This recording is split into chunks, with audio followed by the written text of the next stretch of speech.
Okay, so the pterodactyl story. This is also this part of the story of my first trip to the American South.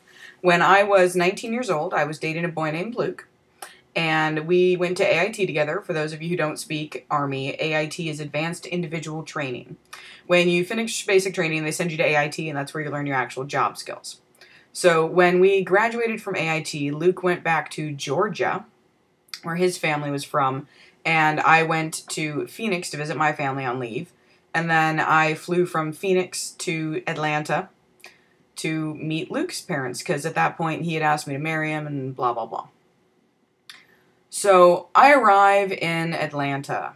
It's like 8 o'clock at night, and I really, really effing hate the Hartsfield Airport, but we'll go over that another time. So I arrive in Atlanta. Luke and his dad pick me up at the airport. We go back to their house, crash. The next day, well, the next night, actually, we go over to Luke's friend Cliff's house. Now, there are people who live in trailers, and there's trailer trash. Cliff is just a person that happens to live in a trailer. He's not that stereotypical redneck trailer trash asshole. His neighbor Ronnie, on the other hand, is. So we're sitting outside in Cliff's carport, smoking cigarettes, drinking beers, just generally having a good time. And it's about, 10:30 or so at night when Ronnie shows up. And let me paint a picture of Ronnie for you. Ronnie has on black high-top Reebok sneakers. He has white athletic socks pulled up to mid-calf. Ronnie has on black denim cut-off jeans that are just a hair too long to truly be considered Daisy Duke. Ronnie doesn't have a shirt on. Ronnie has a long, scraggly-ass, greasy-ass ponytail down to the middle of his back. Ronnie also has on a black, backwards NASCAR cap.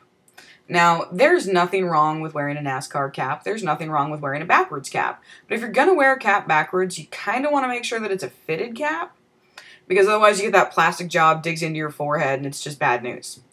Ronnie has a tan line from that plastic size adjuster thing, whatever the hell it is. Ronnie has maybe 17 teeth in his head, and they're all in pretty rough shape. And I've been friends with enough drug addicts in my life that I know Ronnie is tweaked out of his mind. So we're sitting there smoking cigarettes, talking. Ronnie twitches a lot and chain smokes and tries to join in the conversation. Doesn't do a real good job of it for the most part.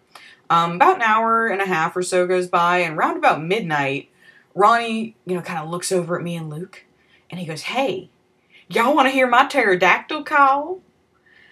And I really wish that I wasn't exaggerating his accent. I'm going to go ahead and give you some life advice here. If a redneck tweaker ever asks you if you want to hear his pterodactyl call, just go ahead and say no. Nothing good can come out of that situation. Absolutely nothing. I didn't know this. I was 19. I was mildly intrigued that Ronnie had decided to do something other than twitch and chain smoke. So I said, "Sure, Ronnie, let's hear your pterodactyl call." And at this point, Ronnie gets up, kind of pulls his arms in real close and starts doing T-Rex hands. And what this has to do with a pterodactyl, I have never managed to figure out. But he's doing his T-Rex hands and starts stalking around the garage. And then he stops and he looks at us and goes, "Ah!" and screeches the loudest, most high-pitched, awful screech noise I've ever heard in my life. And at this point, Luke and I are like, Jesus fucking Christ. What? And then Ronnie gets a big smile on his face and looks at us and goes, "Don't it sound just like one?" Ronnie, they've been extinct for 65 million years. How the fuck do I know what a pterodactyl sounds like? I think really the coup de grace on this whole trip, the best part about it was that right afterwards, we're driving back to Luke's dad's house, and Luke looks at me and kind of shakes his head, and he goes, "I did not expect that. I expected him to fart."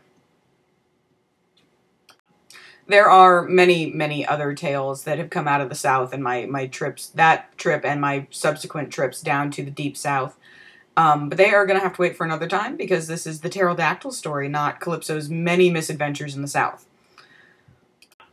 So that's all I got for you this time, kids. As always, if you like the video, let me know. I'll keep doing them. If you don't like it, let me know. I might consider not doing any more. If I don't hear back from you, then I'm going to assume that you don't give a shit and I'm going to do what I want.